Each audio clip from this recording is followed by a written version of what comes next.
Hey guys, welcome back to the channel. Today, we got something real special for you guys. Now, a long time ago in a galaxy far, far away, about 11 months ago, I did a poll. And I asked, what's the next build I should do? And you guys said, I like turtles. I apologize. It has been a long time, and I honestly kind of forgot that I did this. But I was coming up with a build today. What I wanted to do was kind of focus on how to make the best dungeon banger build. Like you're living in a dungeon, you're competing with a team to control that dungeon. It's kind of like Undercroft, how heavily contested it is. What kind of build would I make for that? What would be the most meta thing I could think of? And I forgot about Ninja Turtle. And I kind of realized that would be perfect. So I gave it a facelift, came up with some pretty cool stuff. I think you guys are really going to like it. So before I get started, let me jump in and shout out the website. I've actually upgraded mo2builds.com/guilds to include a whole bunch of different guilds now. So if you're new to the game or you're shopping for a guild, you can filter by language, you can filter by type, and then if you click on a guild, doesn't matter which guild it is, it will come up with the guild master, whoever the recruiter is. Sometimes it's the same person. If they have a website, if they have a Discord invite, all of that stuff. So it's very easy to find and get connected with a guild that you want to play with or you might be interested in. So if you're interested in joining a guild or you want your guild to be listed here, all you do is click this survey button. It takes about 5 minutes and you can jump right in and get your build added or get your guild added, right? So anyways, that link will be in the description. So let's get started here. Something just kind of feels off. Like perfect. All right. So, jokes aside, guys, if you haven't seen these build guides before, this is a veteran build guide. I have two different types on my channel and on the website. I've got beginner build guides that have traditional archetypes like paladin and fighter, stuff like that. And then I've got advanced build guides meant for people that are have a couple hundred hours in the game and they're kind of familiar with the mechanics and they want to take it to the next level. And this is a veteran build guide. I'm going to go through the stats, recommendations, the basic playstyle, and then I'm going to go through a tier list and talk about every little detail and what it looks like. So we've got the Ninja Turtle build. Now, one downside to this build is you got to be pretty high level to make it work. There's a lot of grinding. You could probably get away without Tactician, but you want it for Ostrich, you want this War Cry, and then you want all these other stats to kind of make it work. So there's a lot of grinding that needs to be done before this build is fully fleshed out. The good news is you can kind of supplement a lot of that with trinkets. Basic raw trinkets and basic psych and constitution trinkets really aren't that hard to come by anymore. So you could probably make that happen pretty easily. So this is a full Tindremic. I know it's the white bread, it's the most boring thing ever, but until they make other tribes or sub-races more stat specific, like Callards can have much more strength and then they just suffer on psych or something like that, until they kind of turn those dials, which I doubt they will because people are committed to their builds at this point, it's going to be really hard to top the Tindremic and the Sardukans, because they have the most stats, and even though adding more stats to the other ones helps, it's still a pretty tough tall order. But if you have a full Tindremic character already, you can easily flex into this. My mounted archer build, if you're brand new to the game and you got to this video, the mounted archer build is a really good way to start and accumulate wealth, and then you can transition into this type of character when you're more comfortable. Anyways, for stats, the first thing you'll notice is this is a dexterity dump build. So if you look at combat speed is slow as dirt, 390. Ogmirs run at about 410, so you're slightly slower than an Ogmir, but you are as fast as a fat mage. So like an obese mage, like a human mage, runs at about 390. So I've played a decent amount of the game at 390, and a lot of people kind of say that this is okay for dungeon delving, dungeon fights, big team fights, because movement speed, if you're holding the line, if you're a frontline foot fighter or you're a Death Knight hybrid type build, like kind of like this is, you don't really need to move a whole bunch, especially in a narrow hallway. I would classify this build in the category of hallway bangers, right? That's kind of the term, hallway bangers, because it's designed and built around banging it out in a hallway in tight spaces where it's very congested and you can take a lot of damage in a short amount of time or do a lot of damage in a short amount of time. So at a glance in the bottom left here, you can see that this character wears steel armor. You're not going to be able to wear steel legs until you get a free armor weight neck. Once you get that, you can throw on the steel legs as well.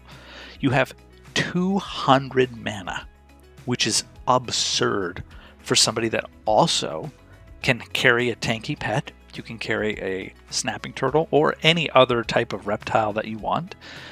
With this amount of creature control, you can also carry a direwolf at max level, maybe even more than one. You could definitely carry 2. They won't be max level though. And then you also have enough mana to make walkers available to you and optional. The downsides of this is you do not have any real horse killing capabilities. So if you need to travel across the world, you're going to be very vulnerable on this character. In the left hand box, the red box, this is all my skills. And then on the right hand, you've got yellow for professions. Since this is a advanced build guide or a veteran build guide, I'm not going to talk too much about professions. You have to have Mammalia and Reptilia. You do not need management. I just like having that when you've got somebody that's going to have a lot of different pets. And then scribing I also really like, especially depending on the dungeon that you're doing. So if you're going into Necro Dungeon, you can make a lot of money filling out lexicons with scrolls, and it reduces a lot of the risk being inside of a dungeon from having to carry those scrolls out. You make more money if you carry them out because most people want to flesh out their own book, but if you spend a lot of time in a dungeon, like this build specifically, you're going to want to be able to just slam those into your book to mitigate risk and basically lock in that money. So scribing can make you a ton of money if you're running the Necro Dungeon or future dungeons that happen to have scroll drops inside of them. Right. This has a respectable 23% melee damage bonus because it is max height and has pretty decent strength at 100. The break-even points, when I'm designing my builds and I'm looking at these stats, I want these break-even points to hit. I think I actually reduced the psych a little bit and I got the intelligence to max in the actual build itself, and I just took this screenshot too early. But intelligence is actually at 107 and psych's at like 84. You get 6 basic psych and you hit that break-even point. Either way, it all adds up because you get 1 raw intelligence and it'll put you at 110 intelligence. So imagine this is 110, so all these stats still line up just exactly the way that they should.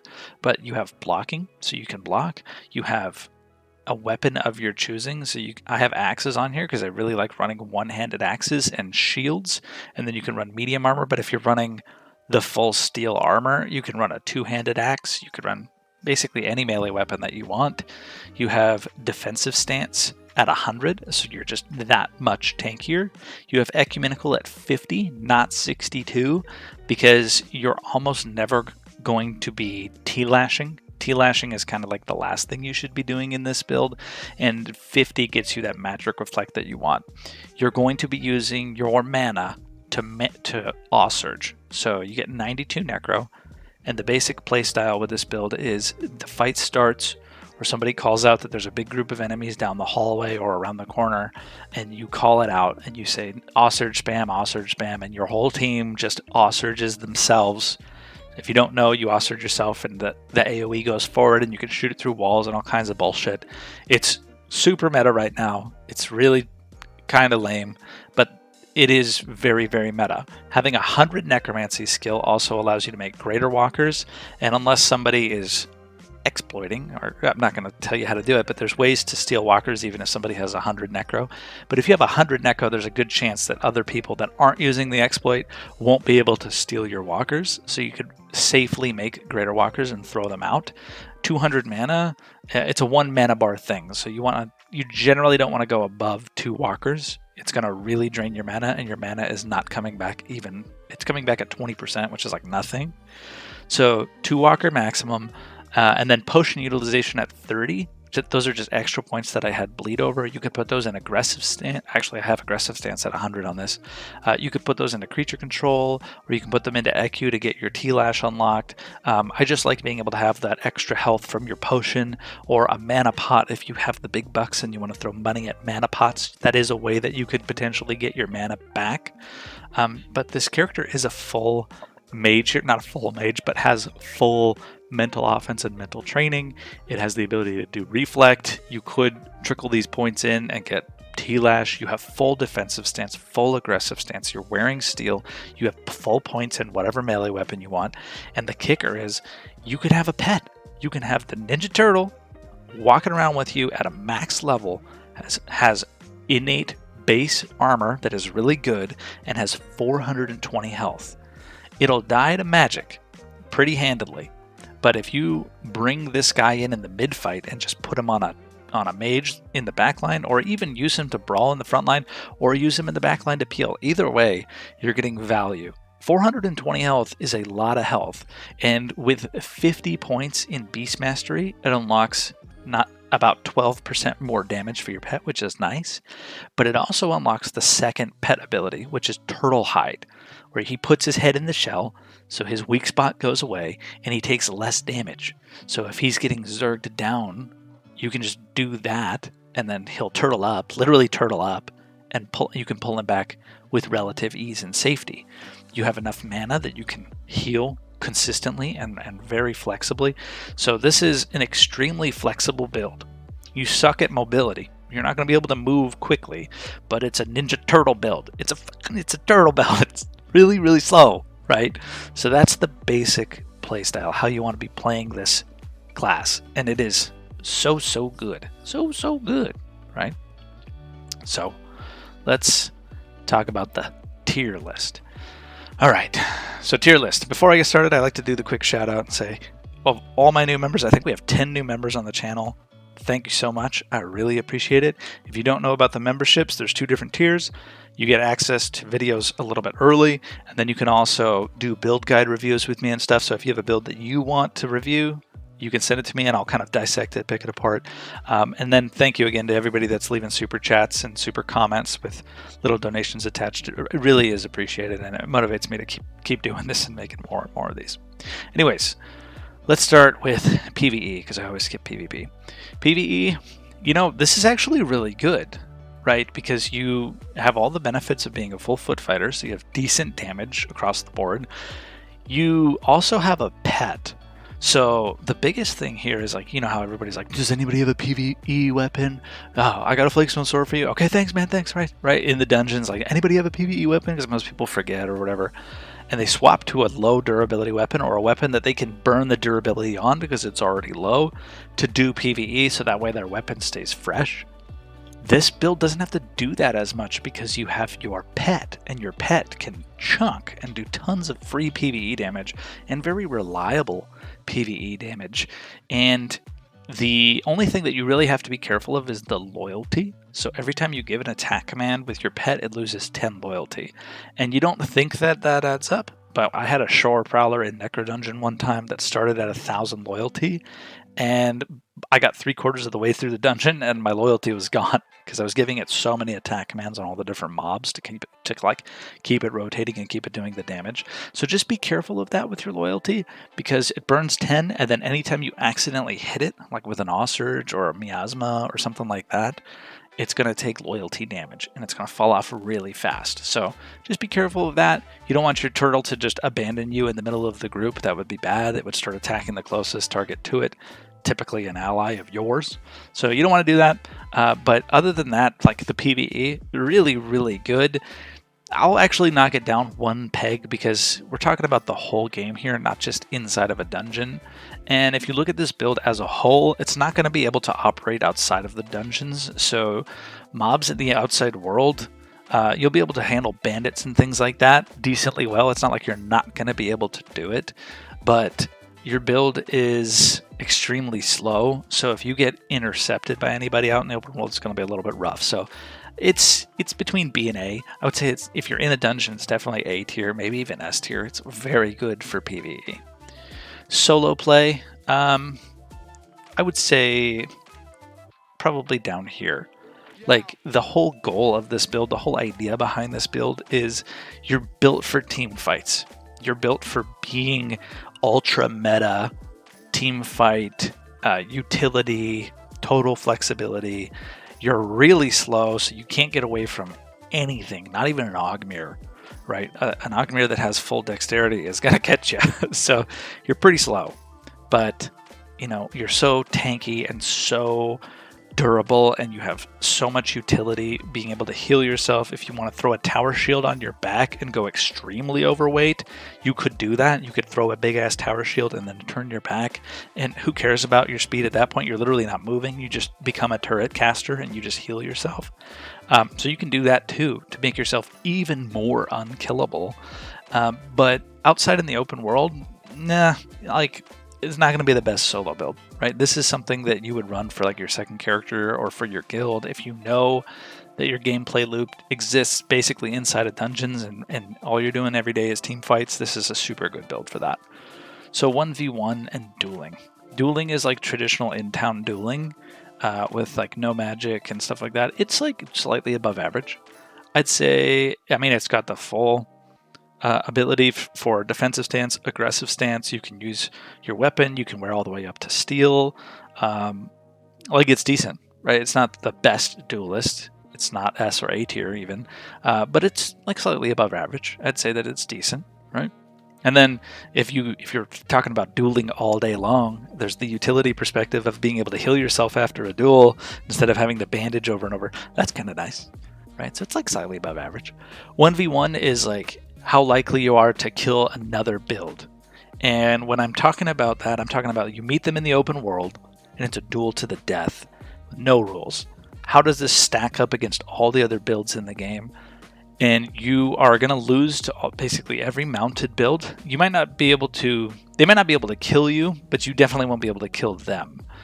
There's no chance of you killing mounted characters. You might be able to get away with getting 100 EQ in this build to run Earthquake. So I don't even know how I would do that, but because the build's pretty tight. If you dropped the pet and really, you weren't interested in the pet stuff, you could make this a little bit more viable in the open world. Maybe go mount a Magery, get that 100 EQ, and use Earthquake to try and make that happen. But, I'm designing this build to be used in the sewers, right? You're a turtle in the sewers or in a dungeon. So 1v1, it's like middle of the road. You're going to that pet gives you such a really big action economy advantage. It's going to be tough to kill a mage, though. Like a dex mage, you're not going to be able to connect. They have more psych than you. They have more resistance than you. They have better mana regeneration than you. The pet's not going to be able to gap close on them. So it's going to be really tough to kill like a dex mage in a 1v1. But again, this build isn't really designed for the 1v1, and it's really not designed for, 1vx is not going to be as good either. If you have a couple melee fighters on you, you have a chance. You can put the turtle on one and kind of zerg it down, and then turtle up with your tower shield and kind of reset your health, and then, re-engage with the foot fighter that's also on you. But so I can't put it in F or E tier, but it's below average. It's not going to be super effective. For offense, really, really, really good. You're able to mana dump with Ossurge. Ossurge is, I think, 35 or 45. I think it's 45 mana, and you have 200 mana, which means you can do it about 4 or 5 times. It hits for about 35 damage. So, you're hitting for a huge amount in an AoE, and a very easy to land AoE. You have, in terms of defense, you also have your war cries to make yourself and all of your allies take half damage from magic. So the meta revolves around humans being able to do this, because not only can you do it to protect your allies while you're shooting AoEs through them, and also it has Tactician, which is fucking ridiculous. So you have Tactician, where you take half damage and you deal half damage to your allies, but the war cry makes it so that everybody takes half damage from your magic on your team, which in itself is nuts. I'd say it's probably S tier, right up there with Ogmere's, because you also have Akbond, so you're wearing steel. You have Akbond on your turtle to absorb extra health, if not your turtle, your horse, or your zombie. And then you've got your Warcry, which is super meta. for the team fights, like this character is kind of insane.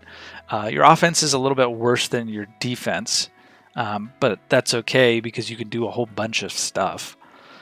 Team fights, this is S tier. This is so insanely good for team fights. In the open world, it's going to struggle a little bit more. If you have mounted builds actively engaging you, you're going to have more problems. But if you're making best effort to put yourself in the situations where you're going to get value, aka inside of dungeons or in like castle sieges and stuff like that, this is extremely good, right? Extremely good. And when you're working with a team, when you're working with a guild, try to work together with your boys to make a decent composition. If everybody is running this, you're going to get clapped up in the open world. So you got to have some people that can kill horses. Most of the time that's not that big of a deal because there's a lot of decent builds in this game, so not everybody's going to be running the same thing. But if everybody starts to get into this mentality, it doesn't really scale, right? You definitely want some people in the build running this, maybe half of your roster running a build like this, but it's not going to scale. If you put 100% of your people on this, you're going to have problems. Does that make sense? Expensive. How expensive is this build? S would be like super cheap, easy to run. F would be like pretty low. You don't need insane trinkets. You need a decent neck trinket. If you can find vitalism on a neck or extra Beastmaster skills or creature control or stuff like that, you can get additional action points or action skills or whatever.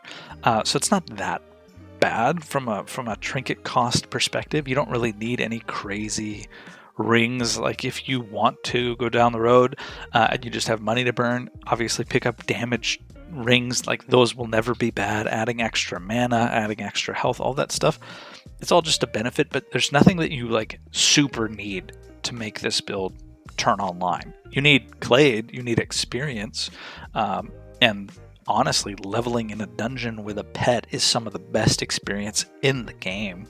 So this is a pretty easy character to get leveled up. But from like a kit perspective, pets can be expensive, especially if you don't get them and train them yourselves. You go buy them. So you got to find a source, a tamer that doesn't have outrageous prices, or buy them on the broker.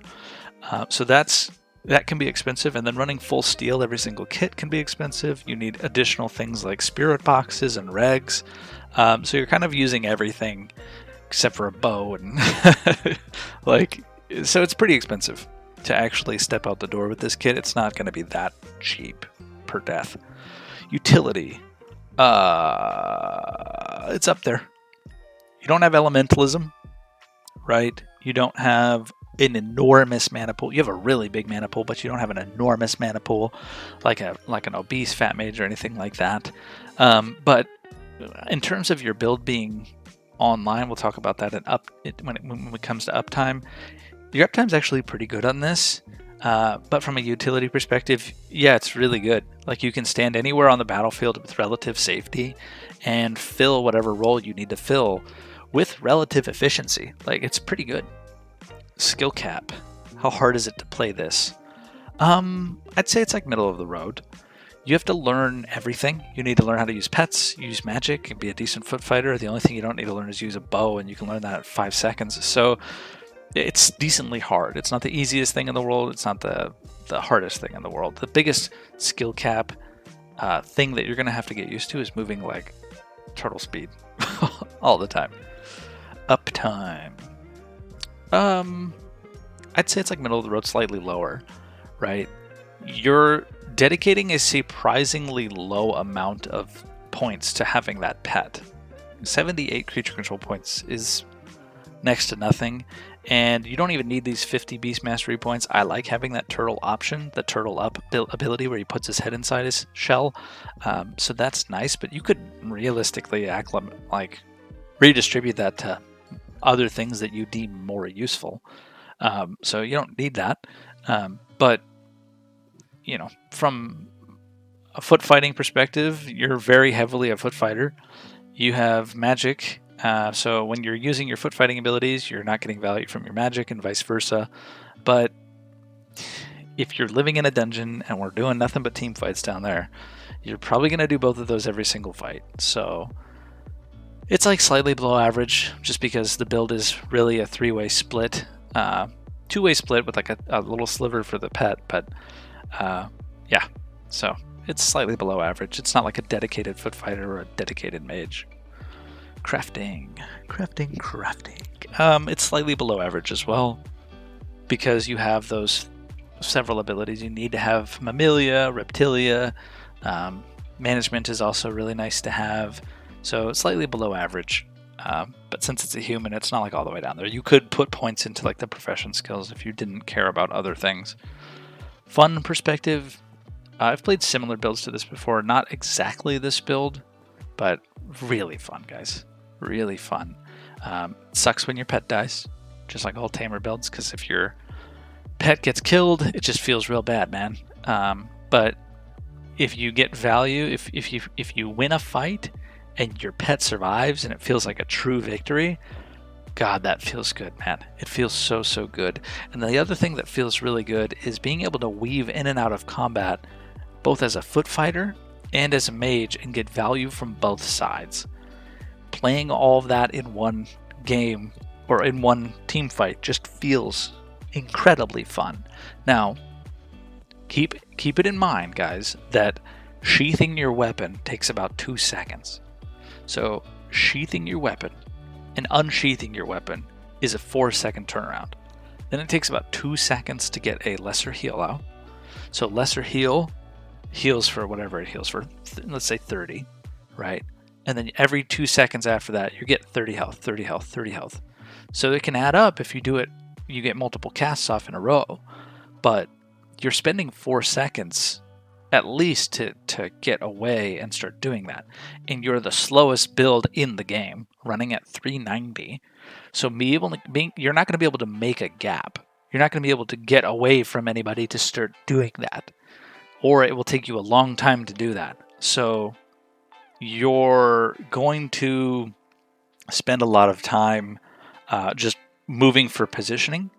But if you have somewhat good positioning to begin with, it's not that big a deal. PvP, I'll put it in A tier. It's not S tier because we got to think of the whole game at once.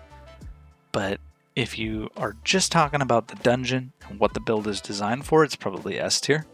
But if you could get killed on the way to the dungeon, right? You could get jumped by somebody with a mounted build because you're walking at snail speed. So, or when you're traversing or doing a transpo run or whatever. So, there's that downside. But in the dungeon, yeah, it's definitely S tier. Overall, I'd say this is A. I'd say this is A tier build. It's really min-maxed to be good in a dungeon. But outside the dungeon, you're going to struggle. But if you're the type of person where this is your second account or you only do that, this will be really, really good for you. This could be S tier for you specifically because that's what you enjoy, that's what you want to do. There's a lot of people with that playstyle, man. So this is pretty meta. Anyways, if you enjoyed this, guys, and your main favorite Ninja Turtle is Donatello, go ahead and leave a comment. Let me know. But thanks for watching, guys. Thanks for all the guys leaving donations in the comments. I really do appreciate it. Have a good rest of your day. God, I love being a turtle!